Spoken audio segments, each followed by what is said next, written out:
How's it going, guys? Welcome back to another Skyrim video. In my opinion, stealing is incredibly OP. And I'm sure a lot of you probably know the meme, just go into a store, put a basket over the guy's head, take all of his shit. But when you really think about it, I didn't really take into account how OP stealing is until my recent Thief playthrough.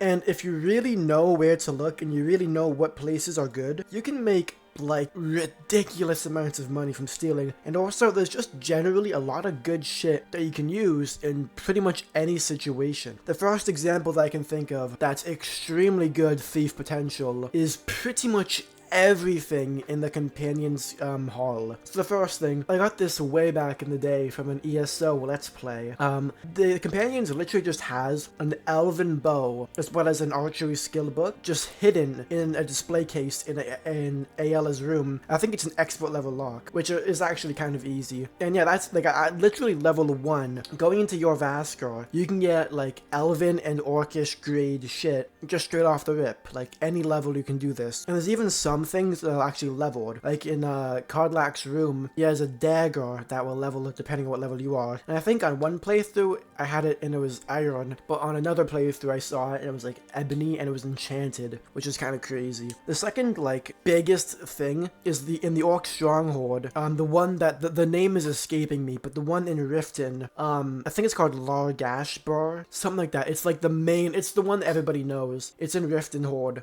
There's literally a full set of orcish armor except for the gauntlets in that place as an offering to Malakath. So if you go to the companions and you get that elven warhammer and the elven bow, and then you go to the stronghold, you get orcish armor. You literally have a full like heavy warrior set of shit, like straight off the rip, level 1, straight out of Helgen, like mid-grade equipment, which is kind of crazy, honestly. Now the next big usage is alchemy shops. You would be so surprised the incredible value of just one alchemy shop, even a bad one.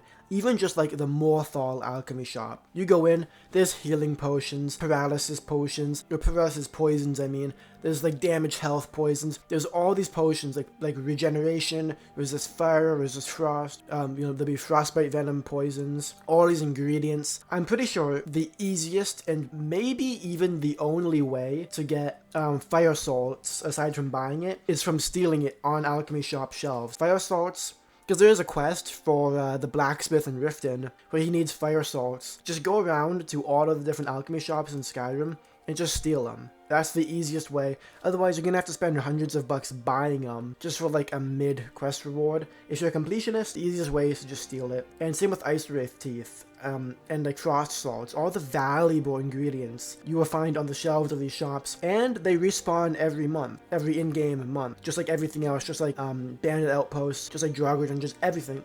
It respawns every month, so it's pretty much a continuous supply of valuable ingredients, as well as the value of the potions themselves you can sell to a fence. I swear to God, one alchemy shop might give you anywhere from 1,000 to 3,000 bucks in stuff that you can sell to a fence. Maybe even more. Some of them maybe even more. It's ridiculous. Especially the one in Markarth, the Hag's Cure. That is stocked to the brim with valuable shit. If you ever need a few $1,000, just go to the Markarth alchemy shop. Then go to like the Whiterun one, and then like the Riften one. And even Windhelm. The white file is actually really good. The only issue is you kind of have to break in when everyone's asleep. Otherwise, people might see you and it's just kind of difficult to navigate. But if you can get in, holy crap, is that a bounty that you do not want to accrue, because you'll never be able to enter the city ever again. Holy crap, it's so good though. As well as just minor things in the game that are worth stealing that save a lot of time and save a lot of inconvenience. Like if you play survival mode, hunger is a big issue, especially because if you want to actually stay above like starvation, you need good food. You can't just eat cabbage and potatoes and apples. Apples are kind of good, but what you really need is meat, cooked meat. And the best way to get cooked meat, specifically cooked salmon and seared slaughter fish. Those two are very common. If you go into any inn, or if you go into any like any NPC's house, guarantee you'll find several seared slaughter fish and several cooked salmon, and each of those give like 200 hunger back. You might even get lucky and find some like cooked venison or something. So yeah, that saves a massive convenience, because otherwise you would have to go into the river and fish up the raw salmon, and then you'd have to like go find a salt pile, or you'd have to buy it one at a time from the innkeeps, and that's ridiculously annoying in and of itself. So just stealing it will save you like dozens of minutes over the course of your entire playthrough, maybe even like a few hours if you really play long term, you know what I mean? Also, sword gems, they're so expensive, they are so ridiculously expensive, and it's just so tempting, you know what I mean? Like even if you don't use alchemy that much, you know, petty sword gems cost like $50. Lesser soul gems common, those cost in the hundreds. Even grand and greater, those are borderline $1,000 each of them. Grand, a filled grand, that's over 1,000. That might even be 2,000 at the beginning of the game. It's really expensive. So if you go to like the Cottage of Winterhoard, or just generally whenever you're out and about, people have soul gems. Granted, if you're not in like a magical place, it'll usually just be empty petty, or maybe empty lesser. Maybe the rare empty common, but in a place like in the court mage's rooms in each of the capitals in the Cottage of Winterhoard, you'll find plenty of empty commons, petties, and lessers, and even empty grands and greaters sometimes.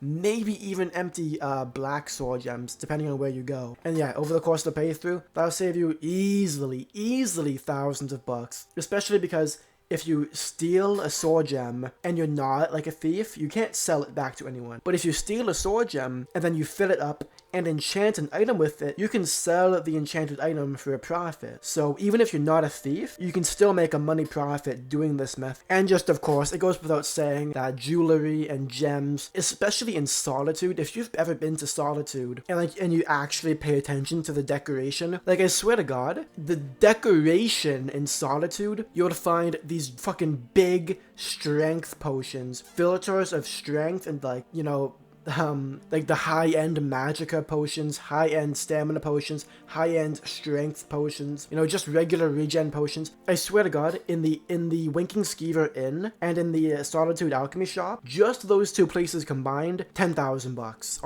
on my mama. $10,000. Okay, maybe not 10,000, maybe 5,000. It's ridiculous. If you go to the palace and you just strip it of all of its valuables, and fuck it, if you just go around the town, the whole city, just taking everything from Solitude, easily 5-figure amount of money you get profit from selling all of it. It's that good, especially the Radiant Raiment. Those high elf bitches deserve it, honestly. But anyways, I'm getting kind of rambly now, so thank you for listening to me ramble about thievery. One of the worst crimes you can commit, aside from like murder.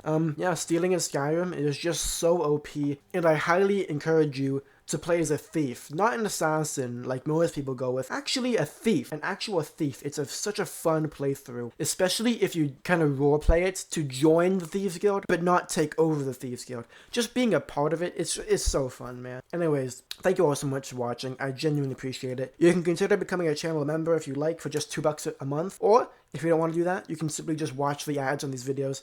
That helps me out even more. But yeah, thank you so much for watching. Subscribe as always.